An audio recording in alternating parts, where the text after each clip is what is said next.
રાજકોટ મહાનગરપાલિકા દ્વારા ઈસ્ટ ઝોનમાં આવેલ શ્રી અટલ બિહારી વાજપેયી ઓડિટોરિયમ ખાતે 10મા તબક્કાનો સેવા સેતુ કેમ્પનું આયોજન કરવામાં આવ્યું હતું।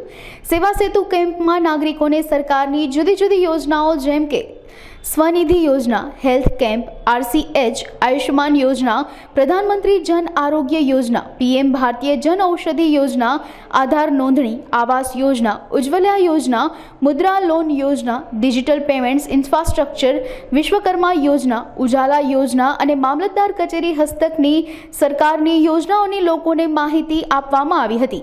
રાજકીય અને સામાજિક આગેવાનો ઉપસ્થિત રહ્યા હતા। સેવા સેતુ ગામમાં મોટી સંખ્યામાં લોકો જોડાયા હતા। રાજકોટ મહાનગરપાલિકા દ્વારા વિધાનસભા 68ની અંદર અટલ બિહારી વાજપેયી હોલમાં આજે 10મા તબક્કાનો સેવા સેતુનો કાર્યક્રમ યોજાયો। 2016થી લઈ અને આજ સુધી સરકારશ્રીની જે પણ કંઈ યોજના છે તે રાજકોટના નાગરિકોને કે અન્ય નાગરિકોને ધક્કા ન ખાવા પડે અને તરત સરકારી યોજનાનો લાભ એક જ જગ્યાએથી તેમને મળી રહે તે માટેનું આ એક આયોજન છે।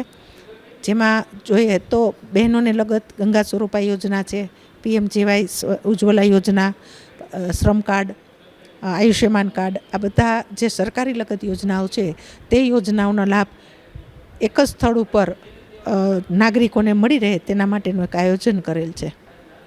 આ કાર્યક્રમની અંદર વિધાનસભા 68ના ધારાસભ્ય, 69ના ધારાસભ્ય, મહામંત્રી Ashwinbhai Moliya, Jayminbhai Thakar, Manishbhai Radiya, Liluben Jadav, Kanchanben Siddhpura corporator, Pareshbhai Pipaliya corporator ward number 6, Manjuben Kungsiya corporator, તેમજ કમિશનર સાહેબ અને ડેપ્યુટી કમિશનર સાહેબ અને લગત અધિકારીઓ તમામ આ કાર્યક્રમની અંદર જોડાયેલા હતા। આનાથી અંદાજે 1500થી 1700 લોકોનો લાભ મળશે। તબક્કાવાળા કાર્યક્રમ કરવા છતાં ક્યાંક ને ક્યાંક અન્ય યોજનાઓથી ઘણા નાગરિકો વંચિત રહી જતા હોય છે।